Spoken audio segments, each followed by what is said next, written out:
Bueno, pues bienvenidos nuevamente a estos diálogos sobre la llamada. Hoy trataremos capítulos 19 y 20, que son capítulos de transición de Lorenzo, donde le quedan un par de semanas, un par de aventuras antes de llegar a Toledo, ¿no? Que era la ciudad de destino que el destino le tenía preparado. Y vemos, bueno, pues primero cómo entra, digamos, en un pueblo donde hay un terrateniente loco, y vemos ¿Me cómo... escuchan? No. Sí, sí. Vemos cómo el terrateniente, digamos, transmite la locura a sus hijos. Ahora, si queréis, podemos hablar de ello. Luego vemos cómo la forma de vestir influye en el resto de personas porque viste de forma elegante. Llega Euclés. Y luego ya la última etapa de transición antes de que llega a Toledo, bueno, trabaja como en una panadería y después se encuentra en Tembleque a un hombre misterioso, que si queréis podemos hablar de quién es ese hombre, y luego pues hace el baño ritual y llega a Toledo. Así que bueno, estos son los dos capítulos. Las preguntas que tengáis pues las vamos comentando tranquilamente. ¿Quién se anima? Hola, buenas tardes. Hola, Humberto. A ver, hola a todos. Sí, bueno, yo había visto el 19 y el 20 muy descriptivo, pero es como un compendio. Yo había visto en su camino a Toledo que se ve claramente cómo resaltan sus dones y sus talentos, que lo ayudan muchísimo. Además de su gracia natural, que refleja una persona espiritual y que da mucha confianza a los extraños. En los dones y talentos, por ejemplo, sobre la música, ¿no? Pero una vez más, no hace caso a sus consejos camino a la siguiente ciudad, ¿no? Que le dicen que bordee el pueblo, que evite problemas, que no había gente buena ahí, y él no, él sigue sus instintos, y porfiado ingresa al pueblo. Y que pues de esa manera él, gracias a sus talentos y a su sencillez, logra convencer a- prácticamente al terrateniente, dueño del pueblo. Dime, ¿eso es un camino hacia la madurez? Sí, sí. Vemos cómo Lorenzo deja de ser alguien desconocido. Hay un montón de personas que tienen miedo a lo desconocido. Entonces, cuando te encuentras a una persona por la calle, normalmente hay un rechazo instintivo porque en el inconsciente colectivo de lo desconocido viene el miedo. Pero cuando hacemos trabajo espiritual, lo que hacemos es generar una confianza de forma instintiva en las personas y la mayor parte de las personas confían directamente en nosotros. Esto me parece que lo comentó María, cómo alguien la ayudó con una nevada que cayó en Toledo solamente por verla, ¿no? Y entonces muchas personas te dicen, pues no sé qué tienes, pero hay algo que me hace confiar en ti. Y esto también pasa a nivel de los negocios, ¿no? Pues cuando hacemos trabajo espiritual, no hace falta pasar por todas las fases de reconocimiento de la persona que sirven para evitar que se genere un daño, son como medidas de protección, y la persona, digamos, como que es bienvenida sin necesidad de pasar por esos filtros de que alguien le tiene que presentar, que tiene que presentar referencias y demás, ¿no? Entonces, a medida que hacemos trabajo espiritual, nos ayuda mucho en la vida porque nos saltamos todos esos pasos previos. Entonces, si quieres conocer una persona, con tu presencia ya la persona se siente confianza y entonces la puedes conocer. Ahí va una derivada de esa pregunta que sería que hay dos formas de sentir y ver a una persona. Una, cómo te vistes te tratan. Y la otra que sienten con solo mirar a esa persona su alma y su espíritu en una mirada, en actos. ¿Para qué sirve cada uno, de manera consciente o inconsciente? ¿Para qué podría servir cada uno de esos dos aspectos? Sí. Hemos visto que había mundo vegetal, mundo animal y mundo humano, ¿no? Entonces, la vestimenta sirve para las personas que están normalmente en el mundo vegetal y en el mundo animal, porque como no han desarrollado la capacidad interna de reconocimiento del otro, necesitan señales externas. Y esas señales externas básicamente son la vestimenta. Entonces, si queréis hacer la prueba de ir a un sitio, a un hotel de 5 estrellas, muy mal vestidos, y ir al mismo hotel muy bien vestidos, a ver cómo os tratan. Esto se quejan mucho las personas de color o las personas de otras culturas que observan una discriminación por el color de su piel. Cuando la persona pasa a un nivel, a nivel humano, da igual cómo te vistas, da igual el rol que hagas en la vida, porque lo que importa es el corazón. Entonces, las personas descubren el corazón y entonces da igual realmente cómo te vistas. Yo he tenido, en los grupos que he llevado, ha habido personas que venían muy mal vestidas, pero con un gran corazón y eran siempre bienvenidas. Entonces, la vestimenta es básicamente para una cuestión social, pero que también la persona espiritual tiene que saber dónde se mueve, ya que vivimos en la ciudad, y saber que vestir de una forma extravagante te puede cerrar muchas puertas. Y entonces, digamos, aplicar la inteligencia para no cerrarte puertas por ti mismo. Okay. Gracias. De nada. María. Una cosa que me ha llamado la atención es la promesa que hizo Lorenzo de no probar más alcohol en su vida. No sé muy bien si es algo que lo has puesto de manera meditada o bueno, no sé. Sí, bueno, cuando estaba de trovador bebió mucho y se dio cuenta de cómo perdía el estado de conciencia. Y entonces no hay nada más, o sea, es como muy desagradable ver a una persona deambulando por la calle o en las discotecas, borracho, ¿no?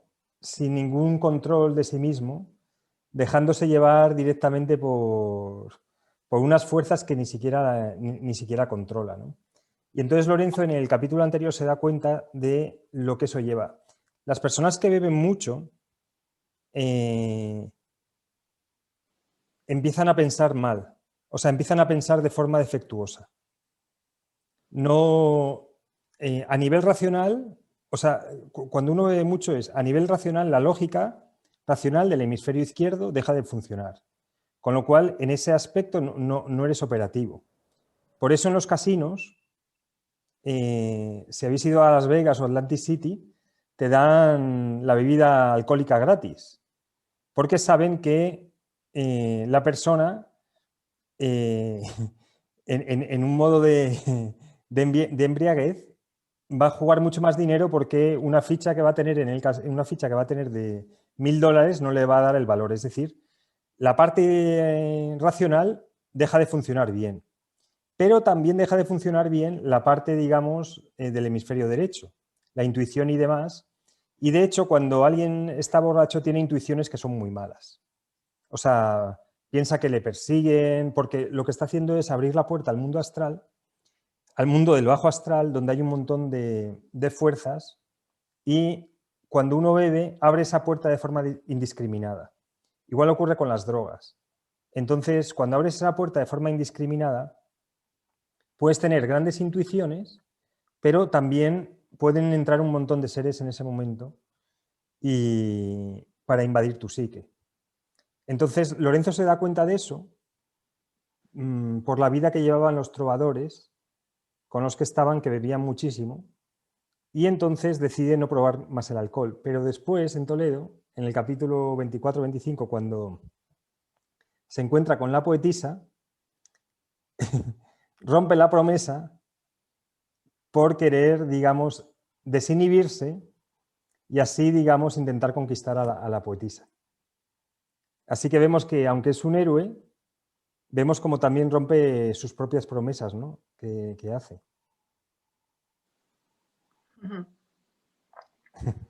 Sí, sí. Magdalena. Sí, que lo de la prohibición del alcohol, por ejemplo, en los musulmanes, que tiene su razón de ser, claro. Y porque en exceso es una sustancia dañina, claro. Sí, en el mundo judío, en cambio, el vino es bienvenido. De hecho, en el Sabbat se brinda con vino y en la Iglesia Católica también se utiliza el vino. Aquí la cuestión no es el uso, sino el abuso, ¿no? Entonces, Claro. cuando se abusa del alcohol es cuando uno pierde su estado de conciencia y, digamos, entra a merced de otras fuerzas. La idea no es no beber nunca, la idea es saber cuándo beber y cómo beber, porque a lo mejor si estás en una reunión social con amigos y te apetece tomar una copa de vino, pues está bien. La cuestión es si tú lo dominas o si eso te domina a ti. Es decir, si tú te puedes pasar 5 meses sin beber, no tienes ningún problema por beber de vez en cuando una copa de vino. No. Y también depende de la calidad, obviamente. Sí. Magdalena.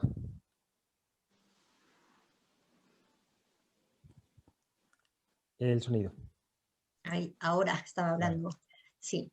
Yo quería comentar en este capítulo 19, como Lorenzo, una vez que se adentra en el pueblo del terrateniente rico, bueno, yo puedo observar también ahí que bueno, tiene una mayor confianza y cómo ya sabe manejarse observando el comportamiento de tanto de la familia como de los hijos y cómo él avanza, ¿no? Está ahí, necesita avanzar hacia su camino hacia Toledo y tiene que lidiar con esas fuerzas negativas y bueno, pues sale bastante bien victorioso, ¿no? Ve dónde se encuentra cada uno y bueno, quiero decir que a nivel de experiencia personal, pues digamos que lo ha interiorizado, ¿no? Y que continúa para adelante, ¿no? Y bueno, que está muy bien ver dónde se encuentra la otra persona y qué hacer tú mismo para lidiar con todo eso, ¿no?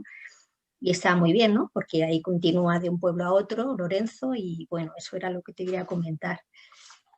Y luego ya pasando al monasterio de Ucles, pues quería comentaros pues también, que es de la Orden de los Caballeros de Santiago, la escena esta que está la lucha de Jacob con un ángel, que bueno, está en la Biblia, y que bueno, que en principio esto es la lucha del ego con el ser, ¿no? De diferentes fuerzas, ¿no? Y esto aquí en la Orden de los Caballeros, bueno, es verdad que esto tiene que ver que los militares matan a otros en nombre de Dios y antes de salir a la guerra se santiguan, entonces ahí hay esa contradicción, ¿no? Pero esto realmente, ¿qué quiere resaltar aquí? Porque es que es lo que había antes, ¿no? Esta lucha de guerras de poder, ¿no? Con Dios, ¿no? Con la Iglesia. Entonces, bueno, esta lucha ha existido siempre, ¿no? Sí, lo que quiero resaltar es que la lucha espiritual no es externa, no es contra un enemigo exterior, sino que es contra un enemigo interior, por decirlo así. Entonces, cuando una lucha espiritual se convierte en exterior, se confunde la forma con el fondo. Cuando una religión considera que otra religión es errónea y por lo tanto pueden matar a las otras personas de la otra religión por un tema espiritual, porque consideran que los otros son herejes, ahí están cometiendo un error de percepción de cómo es la realidad, porque lo que están haciendo es decir que su creencia es la verdadera y la absoluta y se legitiman moralmente para matar a todo el mundo que no siga con esa religión. Entonces, lo que pongo yo en el capítulo es Santiago significa Jacob. Santiago es el nombre español de Jacob. Y entonces la reflexión que hace Lorenzo es que la lucha con el ángel, es decir, la lucha con las fuerzas espirituales de Jacob antes de convertirse en Israel, porque luego se cambia el nombre, es básicamente la lucha interna del ego contra, o sea, nuestra parte inferior con nuestro yo superior. Entonces, aquellas partes de nuestra vida que nos mandan hacia abajo y otras que digamos que nos hacen crecer. Entonces, esta lucha es la resistencia que tiene el ego a cambiar o a crecer o a salir de su zona de confort. Entonces, las religiones lo han interpretado de forma errónea y siempre han buscado un enemigo externo para, digamos, hacer esta batalla espiritual en las cruzadas. Respecto a lo primero que comentabas, cuando entra en el pueblo, Lorenzo ya tiene la madurez suficiente como para saber cómo es la psique del terrateniente loco.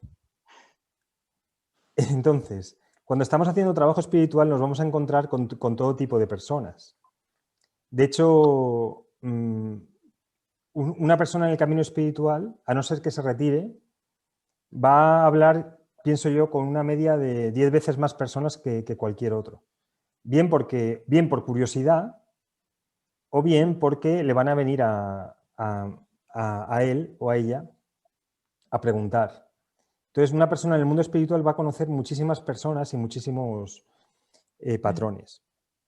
Entonces, se da cuenta enseguida cuando entra cómo es el terrateniente loco, que es una persona llena de ira, y por eso estaba tan delgada, cuya estructura física ya lo demuestra, pero como ya se está haciendo mayor, su estructura física no puede sostener tanta ira. Y enseguida empieza a tener ataques de ira. Las personas que tienen mucha ira interna, cuando son jóvenes, su estructura psíquica la contiene, la ira. Pero no sé si habéis visto a alguna persona mayor, cuando ya se van haciendo mayores, esa estructura, digamos, no tiene la fuerza suficiente y tienen explosiones de ira constantemente, porque no son capaces de retenerla. Y la retienen por una cuestión social. Bueno, entonces ya el terrateniente loco, ya Lorenzo se da cuenta que estaba empezando a tener muchos ataques de ira. Por eso también estaba tan delgado, porque la ira interna le iba consumiendo por dentro. Y además se da cuenta que empieza a transmitir la locura a sus hijos. Y esto ocurre no solamente a nivel del colectivo, sino a nivel de las familias. Sí. Solamente alguien de fuera puede ver la locura de tu familia. A ti lo que te parece que es normal, dice, pues a mí me parece que es normal que mi madre hubiera hecho eso, que mi padre hubiera hecho eso otro. Claro, llevas 40 años viviendo con ellos o conviviendo, pues obvio que te parece normal. Pero cuando le cuentas las dinámicas internas de las familias, las locuras que hay, ¿no?, por todo tipo de cuestiones, te vas a dar cuenta que el 99% de las familias son disfuncionales. Entonces, la hija del terrateniente le dice, Lorenzo, llévame contigo, sácame de aquí, pero no tenía la fuerza ni la energía suficiente, ella, para salir para enfrentarse a su padre, a la locura. Entonces ya el hijo ya estaba, digamos, como cogiendo esa locura del padre, la hija también estaba ahí atrapada, ¿no?, dentro del y el único cuerdo era el caballo. Sí, la verdad que estaba toda la familia...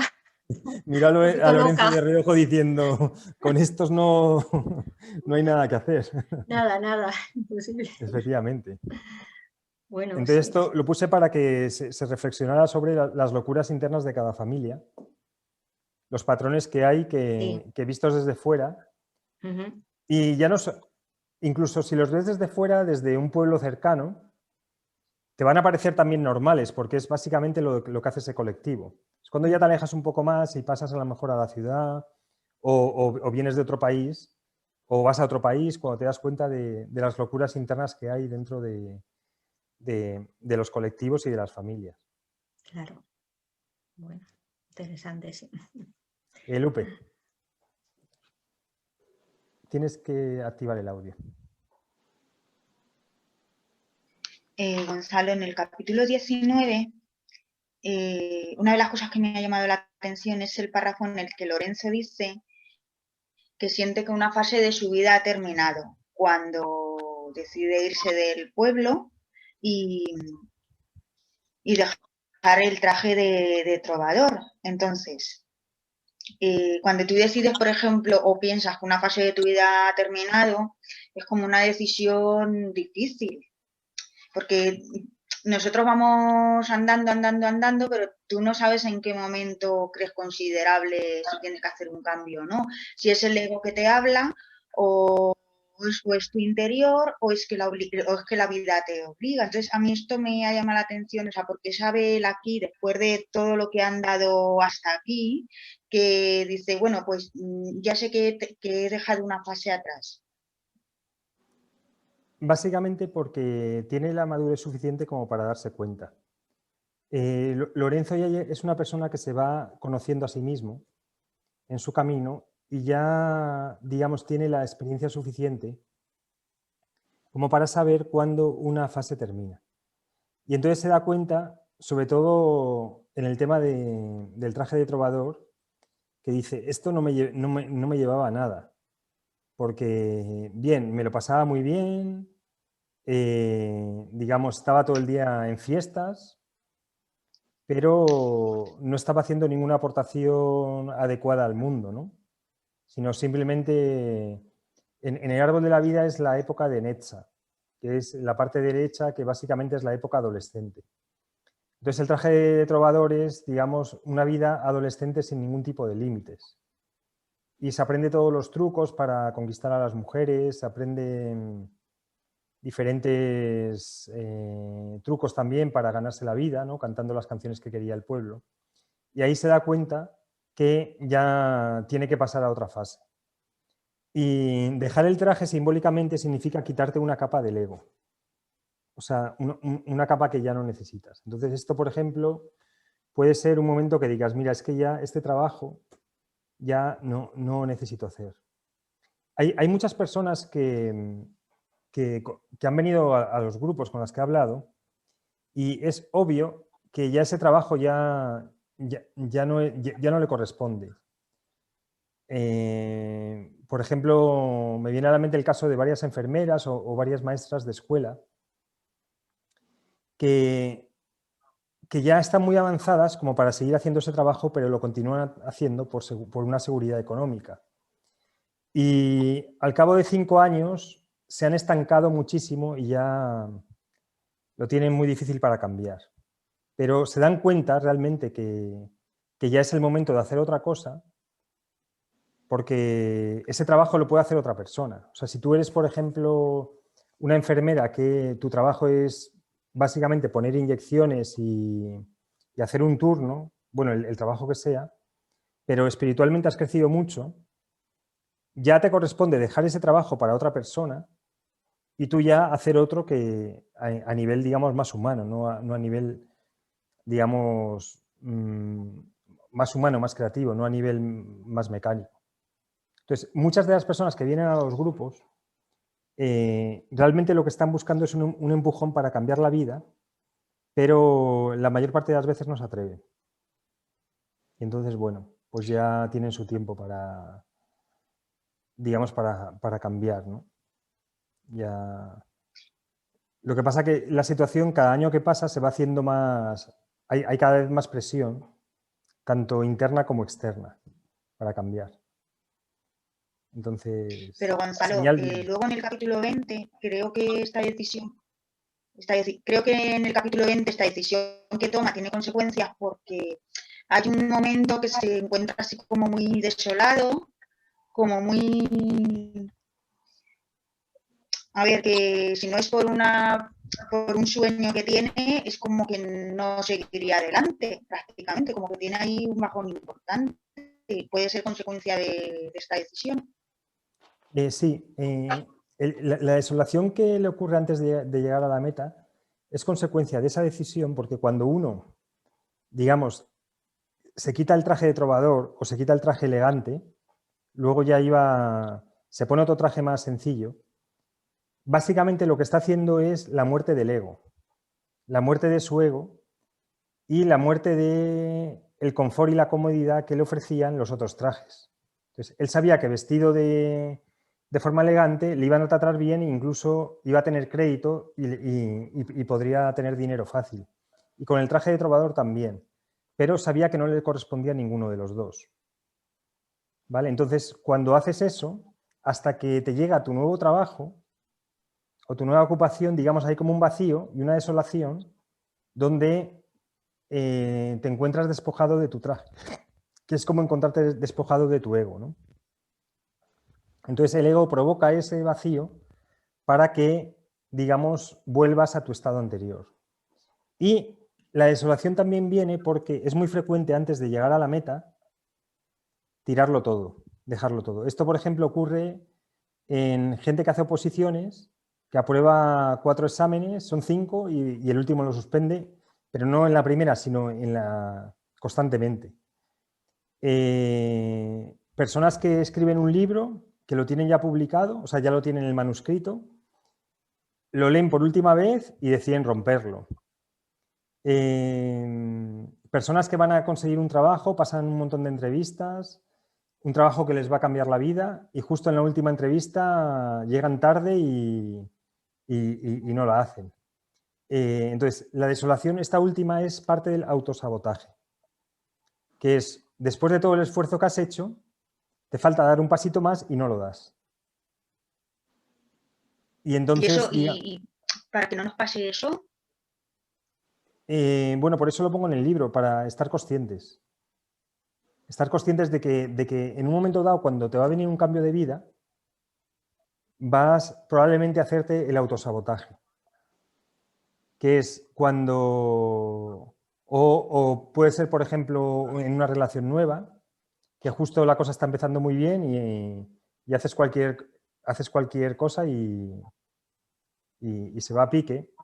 O eso, cuando estás ya muy avanzado en los procesos de selección para un trabajo nuevo, o cuando hay algo que va a cambiar tu vida radicalmente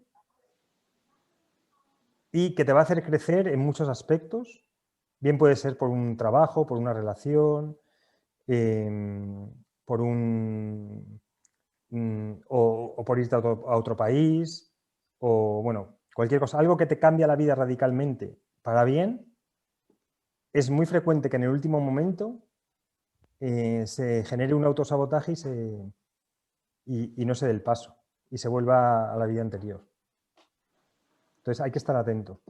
Cuando hay algo que quieres mucho, pero va a suponer que tienes que cambiar mucho. Ok.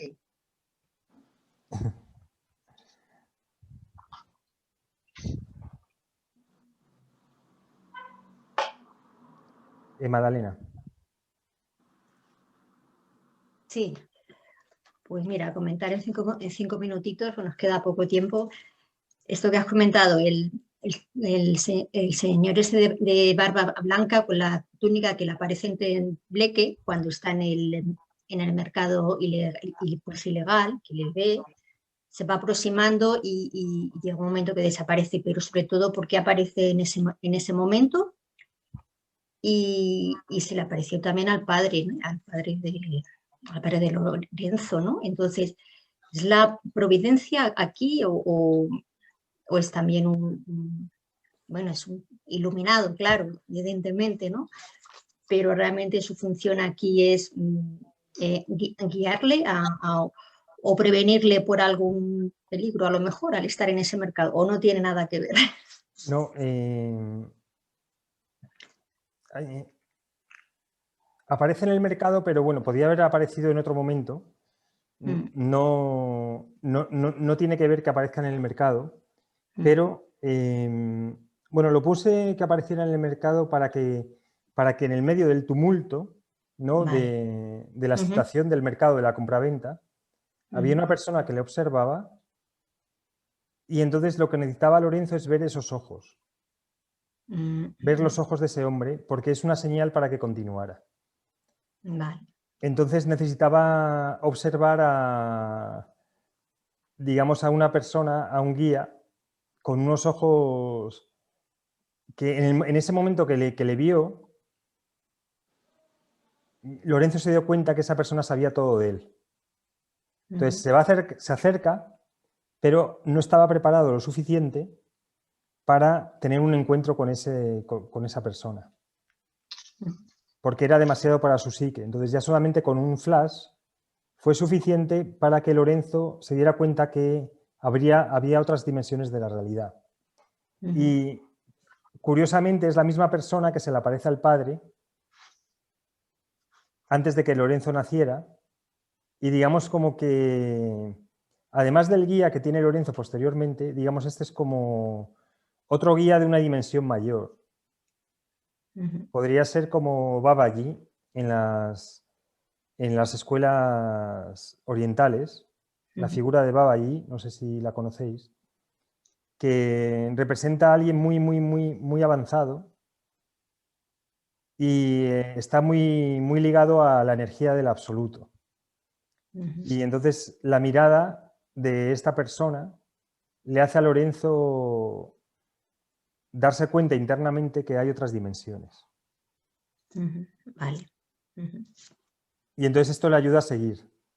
Sí. Bueno, ya está decidido, ya le queda poquito para llegar a Toledo. Y se va viendo pues también cómo a través de la meditación entra en esos estados contemplativos, tanto en el capítulo 19 como 20, ya tiene los sueños premonitorios, tiene las visiones de los soldados romanos que están ahí detrás de él, ¿no? Digamos que, bueno, hay muchas señales ahí de que él realmente ya sus vehículos de expresión también están más fuertes, ¿no? O sea, y es lo que parece, ¿no? O sea, que... Sí. O sea, se ve como Lorenzo ha madurado muchísimo y desde el principio de su peregrinaje hasta el final ha desarrollado un montón de cualidades y ya empieza a vivir entre dos mundos, porque primero ve a este hombre que hemos visto en el mercado, luego ve a los soldados romanos que se habían quedado ahí como en un limbo y les ayuda a hacer el tránsito. Tiene los sueños premonitorios. Es decir, había activado, en la cábala lo llamaríamos Tiferet, había activado el lugar de la belleza, la verdad y la bondad. Y cuando activas ese lugar, tienes acceso al mundo del espíritu. Y entonces, accediendo al mundo del espíritu, ya entras en otra dimensión de la realidad. Pero entonces, Lorenzo, sí es verdad, en el capítulo 19 lo has puesto, esos estados de lucidez que tiene durante la meditación es porque él se encuentra en Tiferet. Entonces, digamos que Lorenzo ya está en el capítulo 19 y en el capítulo 20, está en Tiferet ya. Bueno, hay altibajos, claro, hay altibajos, pero tiene momentos más. Tiferet, para deciros, es el lugar del ser, el lugar del ego. Entonces, ya tiene momentos donde llega y ya pasa a ser parte de su vida estar ahí en la presencia, ¿sabes? En la conciencia de ser. Como un darse cuenta y vuelve a su Tiferet, decir, bueno, ¿ahora qué hago? ¿No? Porque quería resaltar pues, también por la cábala o por Tiferet esto, las preguntas-respuestas. Realmente él pregunta a su guía interior, ¿no? Y bueno, sabe, pues como indicas, es un trabajo, ¿no? Que podemos estar muy bien con la meditación, que bien nos encontramos, pero hay que seguir trabajando, ¿no? Hay que lidiar con el día a día, ¿no? Entonces, como indicas en el capítulo 19, realmente son preguntas-respuestas, ¿no? Nosotros hacemos a nuestro guía interior y él responde, ¿no? Pero si estamos desde Tiferet, digamos, con esa claridad, ¿no? Con esa lucidez. Sí. Entonces ya Lorenzo con su práctica y con su peregrinaje ya está adquiriendo recursos internos donde ya empieza a vivir en otra dimensión. María. Vale. Sí, te quería preguntar, ya te lo he comentado en otros capítulos, el tema de que esto de que apareciera un hombre anciano, bueno, o el guía, ¿es algo literario o puede ocurrir en la realidad? De que tú percibas a alguien como diferente y puede que sea una persona, o sea, un espíritu, o bueno, un ser de luz. O sea, depende de lo que consideres realidad, pero obviamente aparecen. Ujú. La cuestión es que, esto ya lo hemos visto, que es lo real, las 3 dimensiones físicas o las dimensiones no físicas. El hecho de que nosotros estemos viendo todo el tiempo el mundo de una manera no quiere decir que sea la única ni que sea la real. Sí, yo comprendo, claro, esto te lo dicen, pero yo realmente no lo he experimentado nunca, entonces no sé si Sí, se puede llegar a experimentar. claro, o sea, todas las personas, por ejemplo, en los grupos espirituales físicos donde se reúne la gente, mucha gente sensitiva siente a los guías de las personas que están detrás, por ejemplo. O sea, esto es una capacidad de ver más allá de la dimensión. Los ojos tienen una frecuencia donde vemos la realidad en 3 dimensiones. Entonces, a medida que hacemos trabajo espiritual, empezamos a ver, pero no con los ojos, empezamos a sentir. Entonces sentimos que hay una presencia y digamos que esa presencia, si se quiere revelar, lo hace de tal manera para que nosotros la podamos ver. Pero la presencia está ahí. Entonces, en muchas ocasiones, yo no sé si tú, por ejemplo, cuando tienes a lo mejor alguna certeza, yo, por ejemplo, sí que escucho una voz que me dice que sí por aquí o no. Me dice sí o no. Entonces es como mi guía que me está guiando todo el tiempo. Y si sois sensitivos, probablemente lo podéis sentir.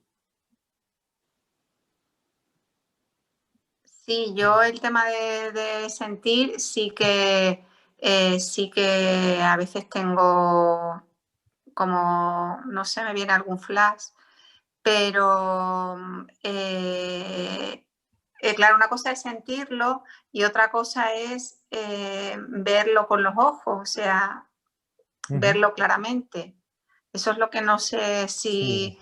Bueno, creo que hay gente que sí, no sé, que sí que son videntes, que los llaman, ¿no? Pero no sé si es algo muy extraño o... Bueno, es una cualidad psíquica que algunas personas tienen y ya está, ¿sabes? Tampoco... No por eso eres más espiritual, sino que tienes una cualidad mayor de ver un poco más. Sí. Así que...